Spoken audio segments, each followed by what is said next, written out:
Bismillah, Assalamualaikum warahmatullahi wabarakatuh.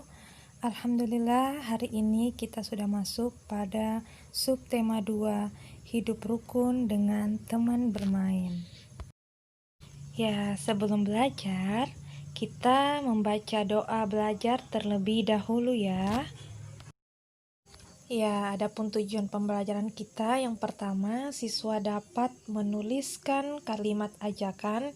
Yang kedua, siswa dapat melakukan gerak tangan, kaki, dan kepala dalam tari. Yang ketiga, siswa dapat melakukan gerak berlari. Dan yang keempat, siswa dapat menunjukkan pengamalan sila-sila Pancasila. Ya, kita masuk pada materi pertama, yaitu kalimat ajakan. Bacalah percakapan berikut dengan nyaring. Di bukumu ada pada halaman 51. Udin: "Do, ayo kita bermain kelereng di lapangan." Edo: "Ayo Din, kita ajak teman yang lain." Udin: "Boleh saja Do, semakin banyak teman akan semakin menyenangkan." Edo: "Tapi Din, aku tidak bisa membawa sepedaku ke lapangan, ban sepedaku bocor." Udin: "Tidak apa-apa Do, ayo aku bonceng naik sepedaku."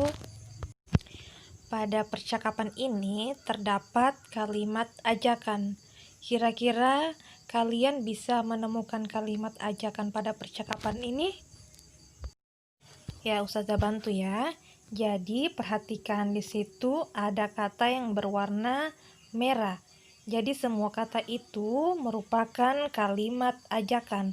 Perhatikan pada kalimat Udin yang pertama.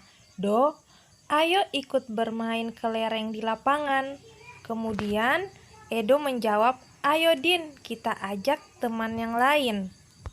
Kalimat ajakan selanjutnya terdapat pada kalimat Udin pada bagian terakhir, yaitu ayo aku bonceng naik sepedaku. Jadi ada 3 kalimat ajakan pada percakapan tadi ya. Yang pertama, ayo kita bermain kelereng di lapangan. Kemudian, ayo Din, kita ajak teman yang lain. Dan yang ketiga, ayo aku bonceng naik sepedaku. Jika kita perhatikan, pada 3 kalimat tersebut terdapat kata yang sama, yaitu kata ayo. Kata ayo merupakan salah satu kata yang digunakan untuk membuat kalimat ajakan. Ingat ya, jika kalian menemukan kata ayo pada kalimat tertentu, maka kalimat tersebut merupakan kalimat ajakan. Selanjutnya, kita masuk pada materi menirukan gerak bermain. Gerakan pertama adalah gerakan tangan. Untuk melakukan gerakan tangan, kalian harus meletakkan kedua tangan kalian di depan dada. Selanjutnya, angkat tangan kiri ke atas dan tangan kanan ke bawah, seperti pada gambar yang kalian lihat. Atau bisa tangan kanan di atas dan tangan kiri yang berada di bawah. Coba kalian praktikkan terlebih dahulu.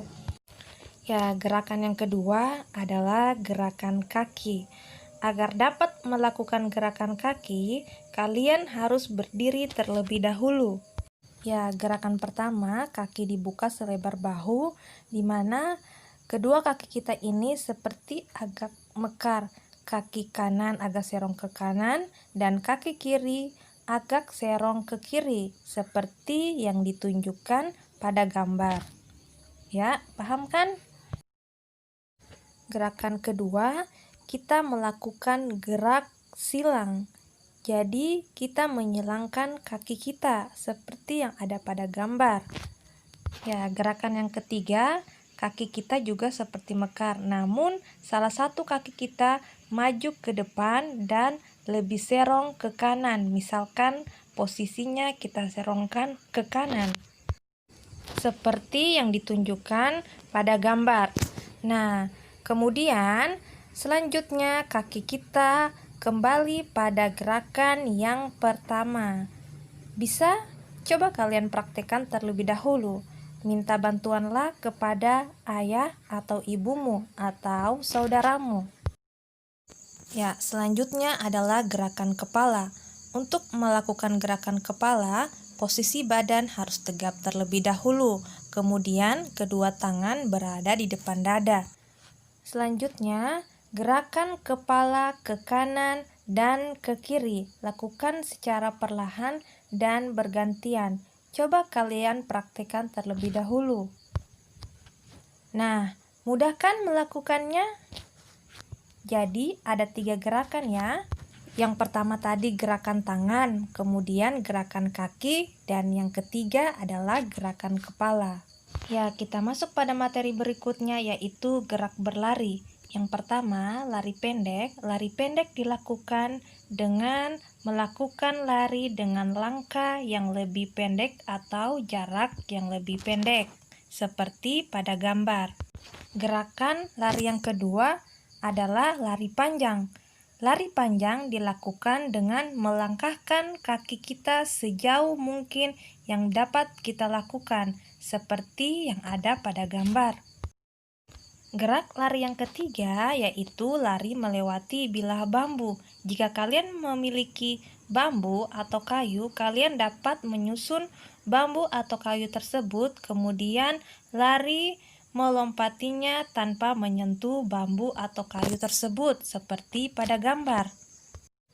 Jika kalian memiliki ban bekas di rumah, kalian dapat melakukan gerak berlari melewati rintangan ban bekas. Caranya, menyusun ban terlebih dahulu seperti yang ada pada gambar. Kemudian, berlari melewati ban tersebut tanpa menyentuhnya. Mudah kan? Jika tertarik, coba lakukan. Tapi diawasi oleh orang tuanya ya. Ya, kita masuk pada materi terakhir untuk hari ini ya, yaitu pengamalan sila-sila Pancasila dengan teman bermain. Tentunya kalian semua memiliki teman bermain kan? Masih ingat tidak bagaimana sila-sila Pancasila? Nah, mari kita perhatikan teks berikut untuk mengetahui bagaimana sih sebenarnya pengamalan sila-sila Pancasila. Ayo kita baca teksnya. Ya, Udin berteman baik dengan Edo. Ketika Edo mendapat kesulitan, Udin mau membantu. Meskipun sedang asik bermain, Udin tidak melupakan kewajiban beribadah. Sikap Udin dan Edo sesuai dengan pengamalan Pancasila, terutama sila pertama dan sila kedua. Nah, di situ dikatakan bahwa sikap Udin dan Edo sesuai dengan pengamalan Pancasila, terutama sila pertama dan sila kedua. Kira-kira sikap Udin dan Edo yang mana yang menunjukkan pengamalan tersebut? Apakah kalian bisa menjawabnya? Coba kalian jawab terlebih dahulu. Ya, Ustazah bantu ya. Jadi, sikap yang ditunjukkan terdapat pada kalimat kedua yaitu ketika Edo mendapat kesulitan, Udin mau membantu. Masih ingat kan bunyi sila kedua? Ya, kemanusiaan yang adil dan beradab. Jadi, sikap Udin yang mau membantu Edo ketika Edo mendapat kesulitan merupakan pengamalan dari sila Pancasila yaitu sila kedua. Kemudian kita perhatikan kalimat meskipun sedang asik bermain, Udin tidak melupakan kewajiban beribadah. Nah, sikap Udin yang tidak melupakan kewajiban beribadah merupakan pengamalan Pancasila yaitu sila pertama. Masih ingat kan sila pertama? Ketuhanan yang Maha Esa.